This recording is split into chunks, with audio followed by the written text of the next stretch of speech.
সকলোকে এটা নতুন ব্লগলৈ স্বাগতম জনাইছোঁ আৰু বৰ্তমান মই এতিয়া ওলাইছোঁ ডিব্ৰুগড়লৈ। তো ডিব্ৰুগড় মই যাওঁ এটা বিশেষ কাৰণত ভেকচিন ল'বলৈ।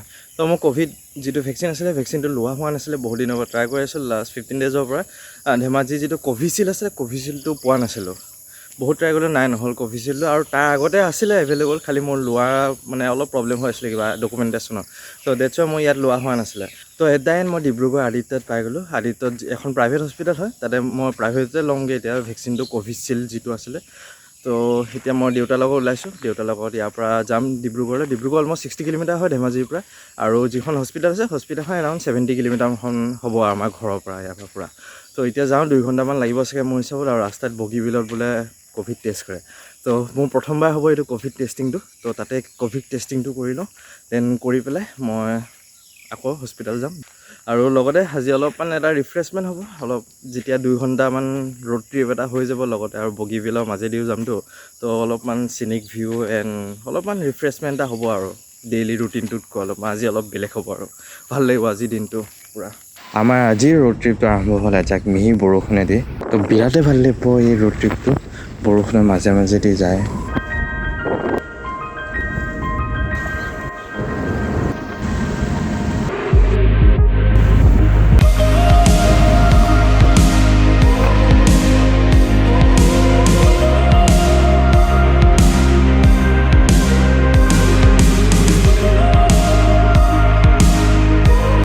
বহুতে আমাক কৈ আছিলে যে ডিব্ৰুগড় আৰু ধেমাজি যিটো বৰ্ডাৰ হয়, তো বৰ্ডাৰটো বগীবিলতে এটা মূৰত পৰে বগীবিলৰ।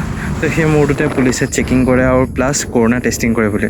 তো এতিয়া আমি জাষ্ট ক্ৰছ কৰি আহিলোঁ বগীবিল ব্ৰিজখন। তো ব্ৰিজখন ক্ৰছ কৰাৰ পিছতো পুলিচে একো চেক কৰা নাই, প্লাছ কৰোণা টেষ্টিঙো একোৱে কৰা নাই। এতিয়া ৰাতিপুৱা 8:15 হৈছে, তো ৰাতিপুৱা একোৱে কৰা নাই। তো আই গেছ ঘূৰোঁতে কৰিব পাৰে চাগে। তো চাওঁচোন ঘূৰোঁতে কিবা কৰে যদি, আৰু ডিব্ৰুগড় টাউনত সোমাওঁতে কিবা কৰে নেকি চাওঁচোন এবাৰ।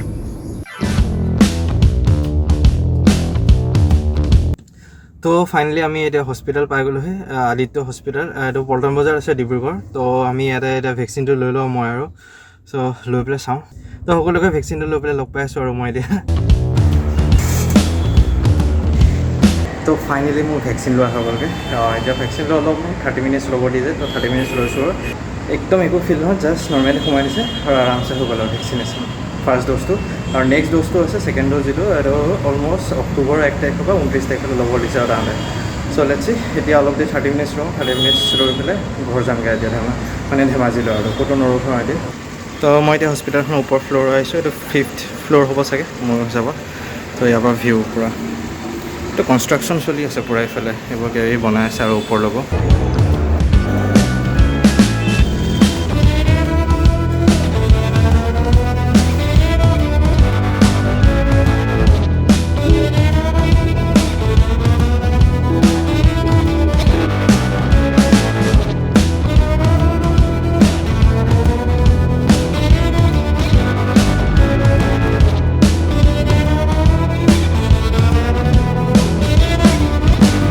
এইমাত্ৰ আমি ডিব্ৰুগড় যিটো বৰ্ডাৰ হয় বগীবিলখন ক্ৰছ কৰি আহিছোঁ এইমাত্ৰ ষ্টাৰ্টিঙত। তো পুলিচে জাষ্ট ৰখাই পেলাই আমাক সুধিছে যে ক'লৈ গৈছিলে বা এতিয়া ক'লৈ যায় আপোনালোকে। আমি ক'লোঁ যে ভেকচিন ল'ব গৈছিলোঁ ডিব্ৰুগড়। তো তেতিয়া চিম্পলি কাগজখন চাই পেলাই যাব দিছে আৰু। তো সেয়ে যিটো যাওঁতে আমাক টেষ্টিং মানে নাচালে আৰু প্লাছ টেষ্টিং একো নাই কৰা। আৰু আহোঁতে জাষ্ট ৰখাই পেলাই সুধিছে ক'লৈ গৈছে, মেডিকেল ইমাৰ্জেঞ্চি আছিলে কাৰণে আমাক এৰি দিছে আৰু মানে যাব দিছে আৰু একো প্ৰব্লেম হোৱা নাই আৰু। তো প্লাছ যিটো টেষ্টিঙৰ এটা কথা ওলাই আছিলে, টেষ্টিং মাজতে কৰিছে যদিও নাজানো, খালি আজি আমি আহোঁতে একোৱে টেষ্টিং নাই কৰা ৰাস্তাত।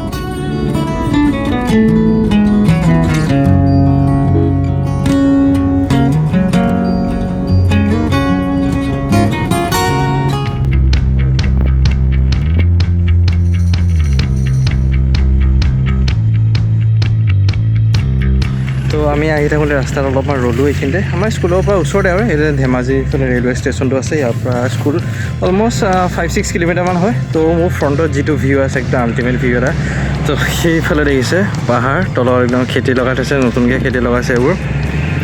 আৰু আজি পাহাৰটো বিৰাটেই ধুনীয়া হৈ আছে। কি হ'ল, ৰ'দটো পূৰা পৰি আছে, বহুত চোকা ৰ'দ ওলাইছে। আৰু লগতে যিখিনি ক্লাউডছ আছে ডাৱৰখিনি, সেই ডাৱৰখিনি একদম পূৰা অলপকৈ ওলাই আছে। তো বহুতেই ধুনীয়া কিবা এটা, তো বহুতেই ভাল লাগিছে চাই পেলাই চিনটো। তো চিনেৰীটো অলপমান চালোঁ, এতিয়া যাওঁ আৰু আকৌ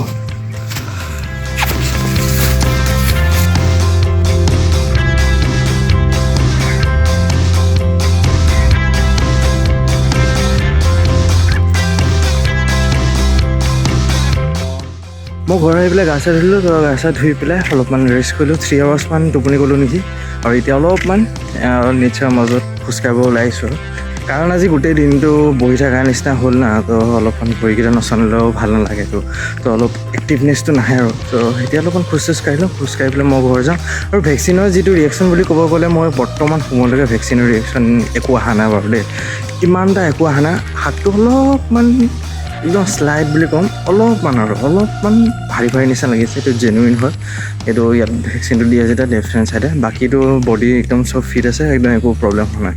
তো আই হোপ কালিলৈ একো নহয়, যাতে ফাৰ্ষ্ট ডে যদি নহয় ছেকেণ্ড ডে হয় বুলি কয় বহুতে। তো ছেকেণ্ড ডে চাই লওঁ কালি যদি নহয় তেতিয়াহ'লে ভেকচিনৰ ৰিয়েকশ্যন নহয় আৰু।